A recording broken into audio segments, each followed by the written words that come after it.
ప్రియులారా, ప్రార్థన చేసుకుందాం.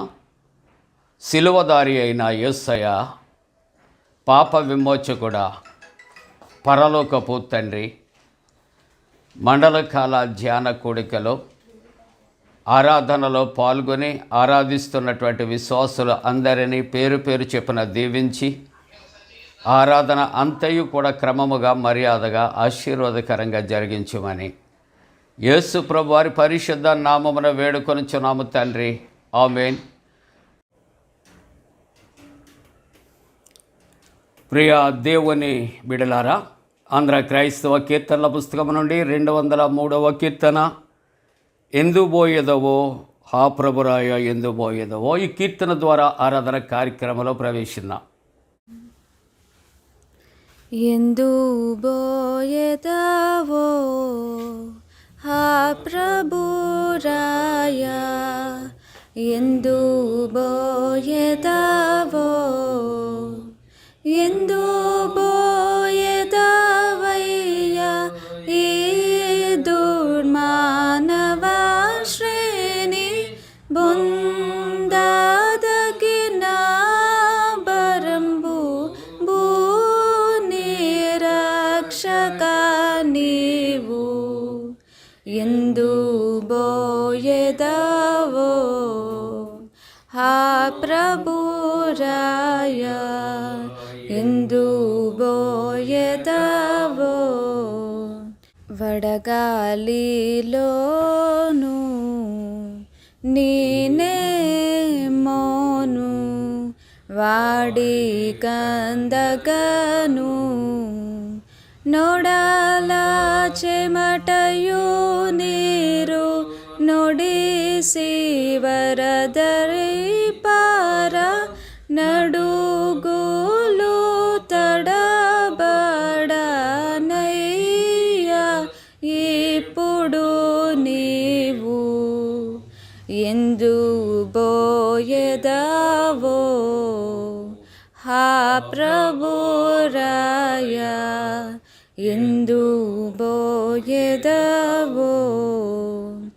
మూపుపై సిలువా వెంట శత్రు సమూహముల్ నడువా కాపు ప్రచండమౌ కారెండ కాయగా నే పునానా పాపమి పాటు పెట్టగా ఎందుబోయేదవో హా ప్రభురాయ ఎందుబోయేదవో. విరువు గట్టవియో జనులక్షించు బిరుదులయ్యవియో పరమరక్షకుండనా పాపబంధములవియో పరిశోధించెడి వారి పట్టు కొమ్మలవియో ఎందుబోయేదవో హా ప్రభురాయ ఎందుబోయేదవో. ఆకాశమందు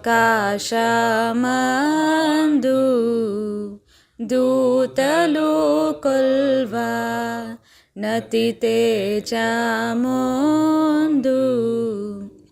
ప్రాకటమైనాని పదముల్ పగులురాల తాకున పగిలి రక్తధార లోల్కగను ఎందుబోయేదవో హా ప్రభురాయ ఎందుబోయేదవో. తండ్రి యొక్కయు కుమారుని యొక్కయు పరిశుద్ధాత్మ యొక్కయు నామమున ఆమేన్. ప్రభువా మమ్మను కరికరింపుము, క్రీస్తు మమ్మను కరికరింపుము, ప్రభువా మమ్మను కరికరింపుము. మనమందరము కలిసి అపోస్తల విశ్వాస ప్రమాణాన్ని ఒప్పుకుందాం. భూమి ఆకాశములను సృజించిన సర్వశక్తి గల తండ్రి అయిన దేవుని నమ్ముచున్నాను. ఆయన కుమారుడును మన ప్రభు అయిన యేసుక్రీస్తు నమ్ముచున్నాను. ఈయన పరిశుద్ధ ఆత్మ వలన గర్భమున ధరింపబడి కన్యైన మరియకు పుట్టి పొంతి పిలాతు అధికారము క్రింద శ్రమపడి సిలువ వేయబడి చనిపోయి సమాధి చేయబడననియు అదృశ్య లోకములోనికి దిగననియు చనిపోయిన వారిలో నుండి మూడవ దినమున లేచి పరలోకమునకెక్కి సర్వశక్తి గల తండ్రి యగు దేవుని కుడి చేతి వైపున కూర్చుండి ఉన్నాడనియు సజీవులకును మృతులకును తీర్పు చేయటకు అక్కడ నుండి వచ్చిననియు నమ్ముచున్నాను. పరిశుద్ధాత్మ నమ్ముచున్నాను. పరిశుద్ధ క్రైస్తవ సంఘమగు పరిశుద్ధుల సహవాసమును పాపక్షమాపణయు శరీర పునరుద్ధానమును నిత్య జీవమును నమ్ముచున్నాను. ఆమేన్. ప్రియులారా, అందరం అలాగే నిలిచండి.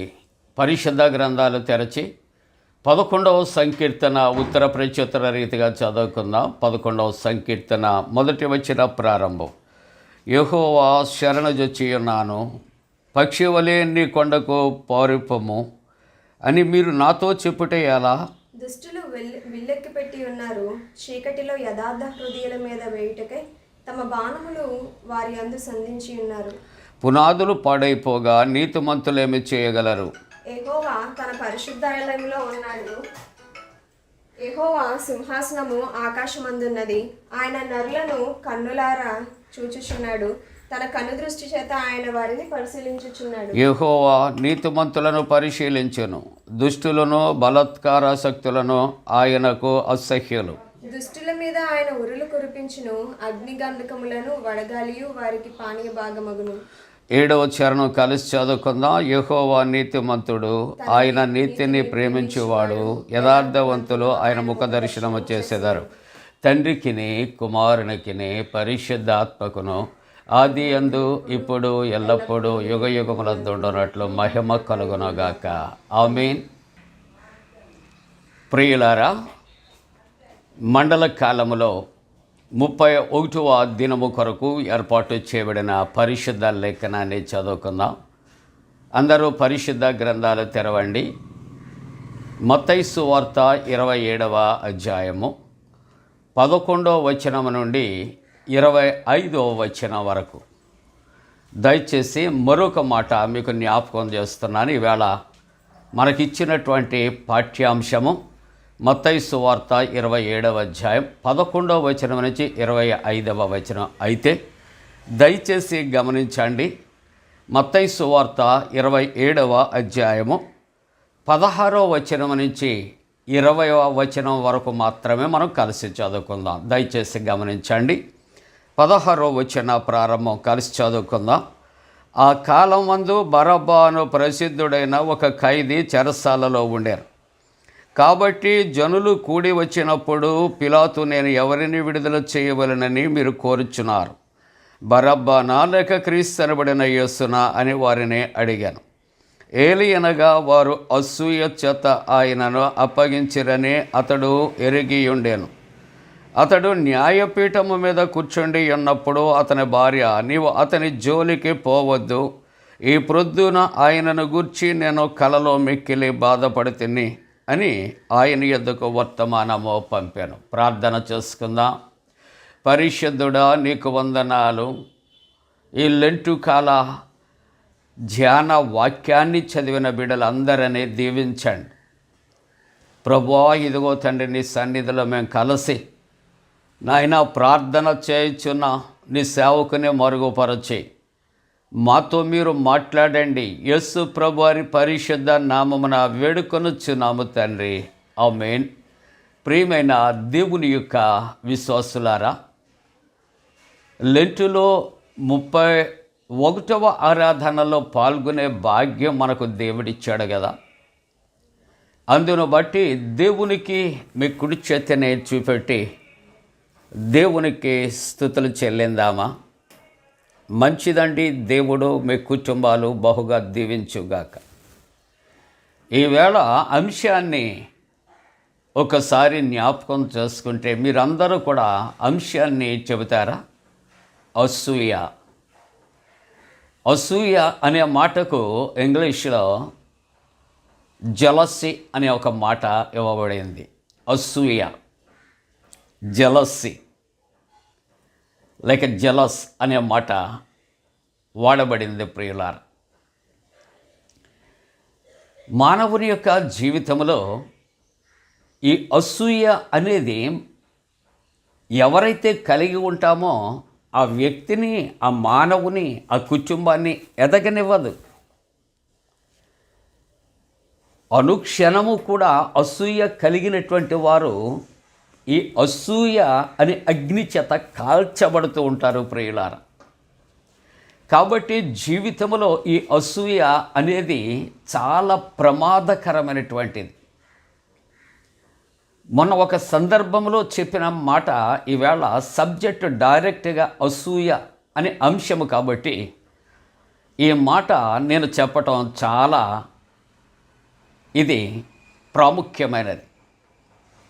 పెట్రోనియస్ అనే ఒక వ్యక్తి అంటాడు, రాబందు చనిపోయినటువంటి వాటి యొక్క శవాలు తింటుంది. జాగ్రత్తగా గమనించాడు. రాబందు చనిపోయిన వాటి కళేబరాలు తింటూ ఉంటుంది. కానీ అసూయ అనేది ఉంది చూసారా, బ్రతికి ఉన్నటువంటి మానవుని యొక్క దేహాన్ని, కాలేయాన్ని, గుండెను, భాగాలు అన్నిటినీ తినివేస్తుందట. ఇప్పుడు బ్రతికి ఉంటుండగా రాబందు చనిపోయిన శవాలను మాత్రమే తింటే, ఇది బ్రతికి ఉంటుండగా ఈ విధంగా అది తినివేస్తుందని పెట్రోనియస్ ఆయన తెలియచేస్తూ ఉన్నాడు. కాబట్టి అసూయ అనేది ఈ లోకంలోనికి వచ్చింది. సతానుడు దానిని పరిచయం చేశాడు. అసూయ అనేది ప్రతి వాని మీద కూడా పెత్తనం చెలాయిస్తూ ఉన్నది. ఈ అసూయ అనేది మనకు తెలియకుండానే మానవునిలోనికి ప్రవేశించే ఒక భయంకరమైన వ్యాధి అని చెప్పుకుంటాం తప్పులేదేమో అని నేను అనుకుంటూ ఉన్నాను. ఈవేళ మనకు ఇవ్వబడినటువంటి అంశాన్ని ఆలోచన చేస్తూ ఉంటూ ఉన్నప్పుడు యేసు ప్రభువారి యొక్క తీర్పు విషయాల్లో మరల 16వ వచనానికి వచ్చినప్పుడు, ఏ సంవత్సరం ఆ పండగ జరుగుతూ ఉంటుందో ఆ పండగ సమయంలో ఒక ఖైదీని విడుదల చేయటం అనేది వారికి వాడుకగా ఉంటూ ఉన్నది. ప్రియులారా, ఆ సంవత్సరం ఎవరిని విడుదల చేయాలి అంటే ప్రజలు గజ దొంగ అయినటువంటి బరబ్బాను విడుదల చేయమని కోరుకుంటూ ఉన్నారు. ఇది అతని మీద ఉన్నటువంటి ప్రేమ కాదు, కానీ అక్కడ అధికారులుగా ఉన్నటువంటి వారు చేయుచున్న కుట్ర, అసూయ అనే మాట జ్ఞాపకం చేస్తున్నాను. అయితే ఇక్కడ గవర్నర్గా ఉన్నటువంటి ఆ పిలాతు నేను ఎవరిని విడుదల చేయాలని అడుగుతూ ఉంటూ ఉన్నప్పుడు, బరబ్బానా క్రీస్తునా అని ఆయన అడుగుతూ ఉంటుండగా వారు క్రీస్తు ప్రభువునే అని మూకమ్ముడిగా కేకలు వేస్తూ ఉన్నారు. అయితే గవర్నరు అయినటువంటి పిలాతు ఆయనకు తెలిసిన సత్యం ఏమిటంటే వారు అసూయ చేత ఆయనను అప్పగించిరని ఆయన ఎరిగి ఉండేను. చూసారు ఎంత సత్యం! అసూయ చేత ఆయనను అప్పగించారని ఆయన ఎరిగి ఉండారు. యేసు ప్రభుని చంపటానికి 27వ అధ్యాయము మొదటి వచనాల్లో ప్రధాన యాజకులు పెద్దలందరూ యేసును చంపాలని ఆయనకు విరోధముగా ఆలోచన చేస్తూ ఉన్నారనే వాక్యము కూడా వ్రాయబడింది. అవును, ఏమండి, మంచి కార్యములు మంచి పనులు చేసేవారంటే లోకములో ఉన్న వారికి ఎప్పుడూ అసూయే. ఎందుకంటే వారికి మంచి పనులు చేసేవారి అన్నా మంచి పనులన్నా పడవు. దానికి ఏకైక కారణం, వారు చేయలేరు, ఇతరులు చేయనివ్వరు. వారు చేయలేరు, ఇతరులు చేస్తుంటే వారు సహించలేరు. దాన్నే అసూయ అనే ఈవేళ అంశము మనము ధ్యానం చేస్తూ ఉన్నాం. ఇక్కడ ఆదికాండములో 37వ అధ్యాయంలో 11వ వచనాన్ని మీరు పరిశుద్ధ గ్రంథాన్ని తెరచి మీరు చదువుతూ ఉంటున్నప్పుడు, ఇక్కడ అతని సహోదరులు అతని యందు అసూయపడిరి అని దేవుని యొక్క వాక్యము రాయబడుతుంది. ఇక్కడ తండ్రి ఇస్సాకు కనిపిస్తాడు, కుమారులు యాకోబు యాషావులు వారు కనిపిస్తారు, యోసేపులు. ఇటువంటి విషయాన్ని ఆలోచన చేస్తూ ఉన్నప్పుడు ప్రియులారా, తన యొక్క చిన్న కుమారుడికి రంగురంగుల అంగీలు కుట్టించి తాను ప్రేమిస్తూ ఉన్నాడు అనే ఉద్దేశాన్ని తక్కినటువంటి అన్నదమ్ములు వారు జీర్ణించుకోలేక ఏం చేస్తూ ఉన్నారు అనే ఆలోచన చేస్తూ ఉన్నప్పుడు తమ యొక్క సోదరుని చంపాలని అసూయ కలిగి ఉన్నారని 37వ అధ్యాయము ఆదికాండం 1వ వచనం నుండి మనం చదువుతూ ఉంటున్నప్పుడు ఇక్కడ చక్కగా వ్రాయబడినట్లుగా మనము చూస్తూ ఉన్నాం. అవును ప్రియ దేవుని బిడ్డలారా, యూసెఫ్ యొక్క సంగతి మనకు తెలుసు, తన అన్నదమ్ముల యొక్క అసూయ మనకు తెలుసు. అలాగనే మత్తయి సువార్త 27వ అధ్యాయము 18వ వచనములో ఈవేళ మనం చదివినటువంటి అంశములో కూడా చాలా తేటగా ఇక్కడ ఒక ఉన్నతమైనటువంటి అధికారి యొక్క ఉద్దేశ్యం, వారు అసూయ చేత అప్పగించబడ్డారు అని వ్రాయబడుతూ ఉన్నది. అసూయ అనేది కలగకూడదు, కానీ అసూయ అనేది కలిగితే ఎంత నేరమైన ఘోరమైన చేయించడానికి వెనకాడదు ప్రియులారా. ఎందుకంటే అసూయ అనే పదానికి కళ్ళు లేవు, చెవులు లేవు, మాట్లాడటానికి నోరు లేదు ప్రియులారా. కాబట్టి అసూయ చేత చేయుచున్నటువంటి ఈ యొక్క అక్రమాలకు అనేక మంది బలైపోతూ ఉంటారనే మాట నేను జ్ఞాపకం చేస్తూ ఉన్నాను.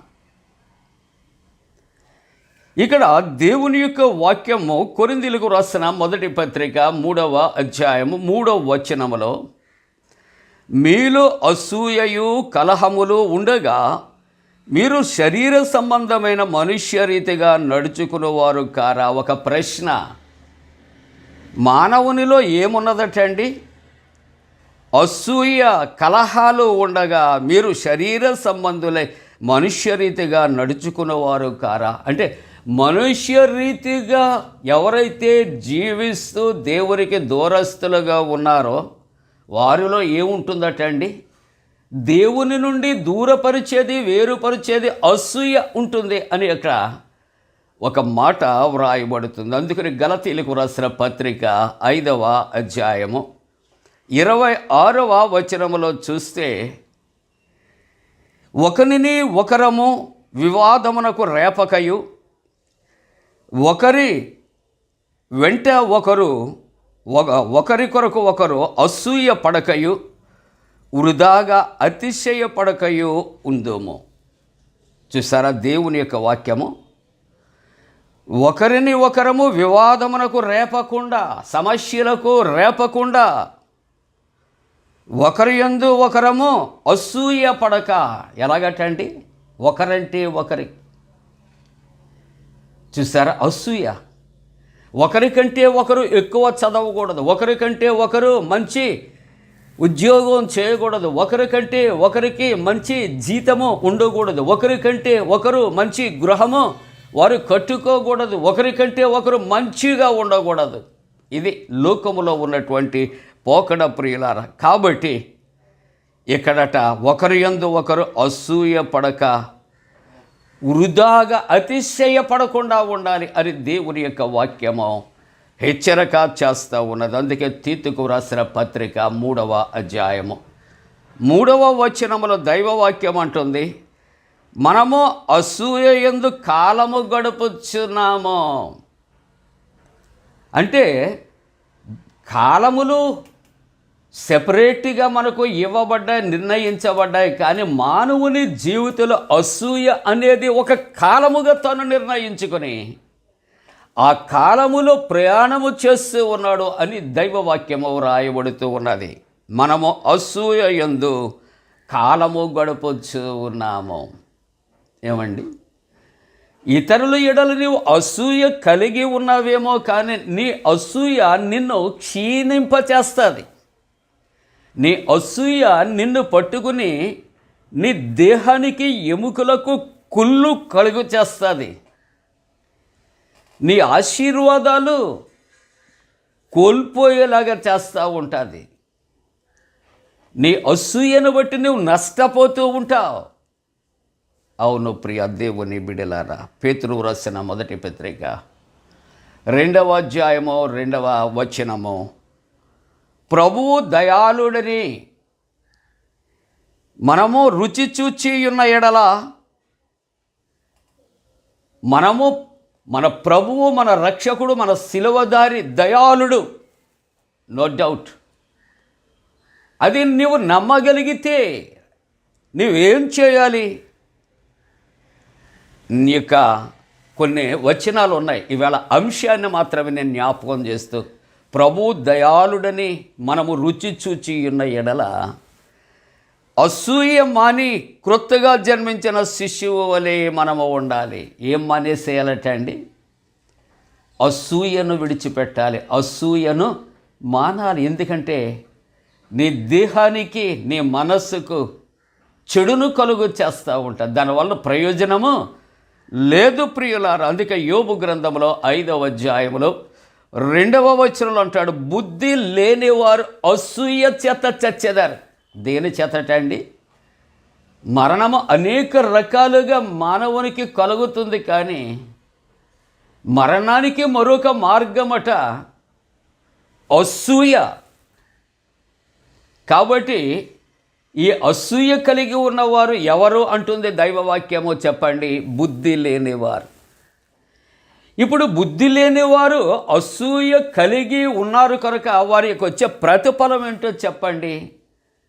వారు చచ్చెదరు. ఎంత కఠినమైనటువంటి మాట అండి. బుద్ధి లేని వారు అసూయ వలన చచ్చెదరు.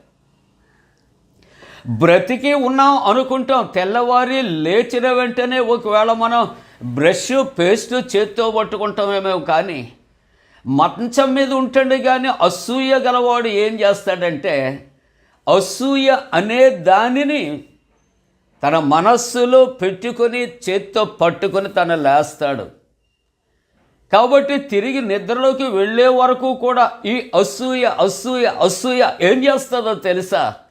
అనుక్షణం ఆ వ్యక్తిని హరించి వేస్తుంది. ప్రియమైన దేవుని పిల్లలారా,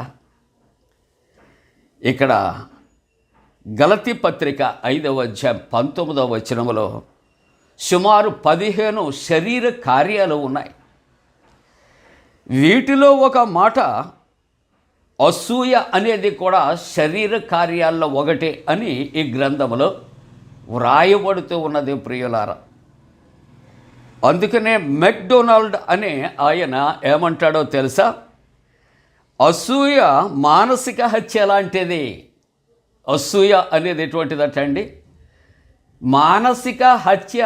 అనేక మంది ఏం చేస్తారంటే సూసైడ్ చేసుకుంటూ ఉంటారు, ఆత్మహత్య చేసుకుంటారు. వాటిలో ఒక కారణం అంటాడు అసూయ అనేది కూడా మానసికమైనటువంటి హత్య లాంటిది అని మెక్డొనాల్డ్ అనే ఆయన అంటాడు. హ్యారిష్ అనే ఆయన అంటాడు, ఎదుటివాని అభివృద్ధి చూచి.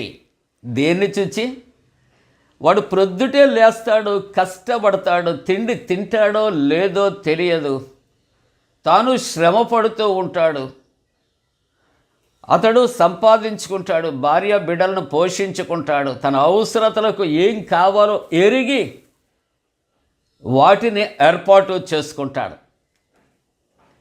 కానీ ఆ కష్టానికి తను పొందిన ఫలితాన్ని చూసినటువంటి అసూయపరుడు ఉంటాడో చూసారా, ఆ అసూయపరుడట ఎదుటి వాని అభివృద్ధి చూచి ఓర్వలేని అసూయపరుడట రోజు రోజు క్షీణించిపోతాడట. ఎప్పుడటండి? తనకి తీర్పు ప్రతిరోజు జరుగుతుంది, రోజు రోజుకి కూడా క్షీణించిపోతూ ఉంటాడట.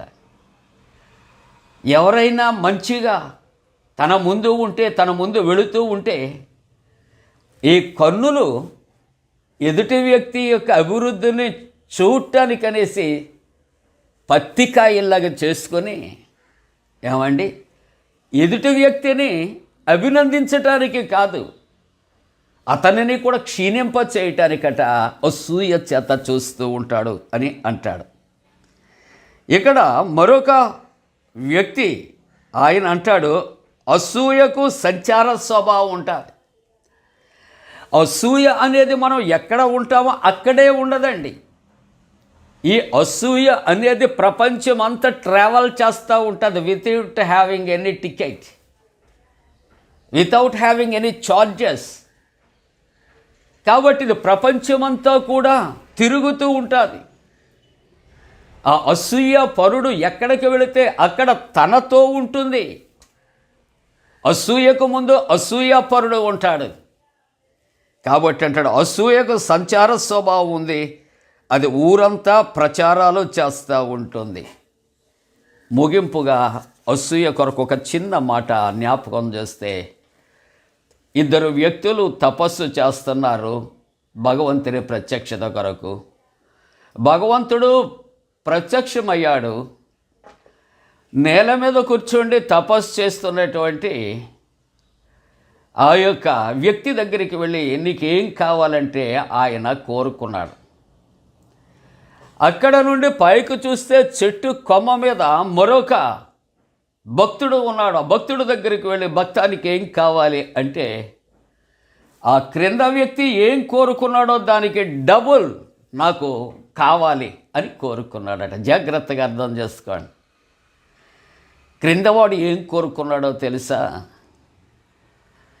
అయ్యా నాకు ఈ 2 కన్నులలో ఒక కన్ను తప్ప కన్ను, గ్రుడ్డి కన్ను, కాబట్టి ఆ కన్ను తీసేయి, నాకు ఈ ఒక్క కన్ను నాకు దృష్టి కలిగి ఉన్నది ఉంటే చాలు అన్నది అతను కోరుకున్నాడు.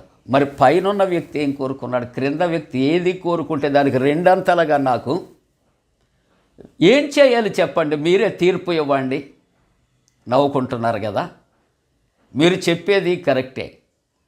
క్రిందవాడికి ఒక కన్ను తీసివేస్తే పైన వాడికి 2 కళ్ళు పోయాయట. దేని చేత తెలుసా? నాకన్నా క్రింద ఉన్నవాడు బాగోకూడదు, దీవెనకరంగా ఉండకూడదు, నాకన్నా గొప్పగా ఉండకూడదు, అసూయ. చివరిగా ఫలితం ఏమైంది తెలుసా? 2 కళ్ళు పోగొట్టుకున్నాడు. ఈ సందర్భంలో అసూయ. శిలువ ధ్యానాల్లో 31వ దినం శిలువ యాత్రలో మనం ప్రయాణం చేస్తూ ఉన్నాం. నీకు తెలుసో తెలియకో అసూయ అనేది మనలను పట్టుకుంటుంది, మనలను అది వెంటాడుతూ తరుముతూ ఉన్నది. కానీ శిలువ యాత్రలో శిలువను ఆశ్రయించిన మనం యేసయ్యా నాకు తెలుసో తెలియక అసూయ అనేది నాకు ఉంటే దాని నుండి నన్ను విడుదల చేయి, నాలో అసూయ ద్వేషాలు దూరపరుచాయా. అయ్యా ఇదిగో బుద్ధి లేనివాడు అసూయ చేత చచ్చిపోతాడట. అటువంటి భయంకర పరిస్థితి నాకు వద్దని ఈ శిలువ యాత్రలో 31వ ఆరాధనలో పాల్గొన్న ప్రతి ఒక్కరము కూడా శిలువ చెంత చేరి ప్రార్థన చేద్దాం. అసూయ నుండి విడిపించబడటానికి దేవుని సన్నిధిలో కలిసి ప్రార్థన చేద్దాం. అలా చేయటానికి దేవుడు తన పరిశుద్ధాత్మకుడిని మనపై మెండుగా కుమ్మరించునుగాక. ఆమేన్. ప్రార్థన చేసుకుందాం. పరిశుద్ధుడా నీకే స్తోత్రాలు. మీరిచ్చిన వాక్యము దీవించండి. మానవుని యొక్క ఎదుగుదల, అభివృద్ధి, ఆశీర్వాదాలకు అడ్డుగా ఉన్న అసూయ నీవు దూరపరచండి. మా ఉన్నవ జీవితాల్లో పరితాపము, పశ్చాత్తాపము, మారు మనస్సు కలుగుచ్చి జన్మదినాలు, వివాహ దినాలు జరుపుకున్న వారిని ఆశీర్వదించు. స్వదేశ విదేశాల్లో ఉన్న విశ్వాసులను దీవించు. కరోనా వంటి వైరస్లను దూరపరచు. రక్షణ లేని వారికి రక్షణ దయచేయి. అనేక విధాలు అనారోగ్యముతో ఉన్న వారిని స్వస్థపరచు. దినాశీర్వాదాలతో నింపుమని యేసు నామమున వేడుకొనుచున్నాము తండ్రి. ఆమేన్. పరలోకమందున మా తండ్రి, నీ నామం పరిశుద్ధపరచబడనుగాక, నీ రాజ్యం వచ్చనుగాక, నీ చిత్తం పరలోకమందు నెరవేర్చున్నట్టు భూమి అందు నెరవేరునుగాక. మా దినాహారం నేడు మాకు దయచేయము. మా ఎడల అపరాధము చేస్తున్న వారిని క్షమించున్న ప్రకారముల అపరాధము క్షమించుము. శోధనలోనికి తెక్క కీడు నుండి తప్పించుము. రాజ్యము, శక్తియు, మహిమ నిరంతరము నీవే ఉన్నవి. ఆమేన్. మన పరమ తండ్రి అయిన దేవుని యొక్క ప్రేమయు, ప్రభువైన యేసుక్రీస్తు ప్రభు కృపయు, పరిశుద్ధాత్మ యొక్క అన్యోన్య సహవాసము నాయనా మండల కాల ఆరాధనలో పాల్గొని ఆరాధిస్తున్న ప్రతి కుటుంబానికి తోడుగా ఉండి సంరక్షించి కాపాడనుగాక. ఆమేన్. నీతిమంతులుగా చేయును యేసు రక్తము, దుర్నీతినంతయు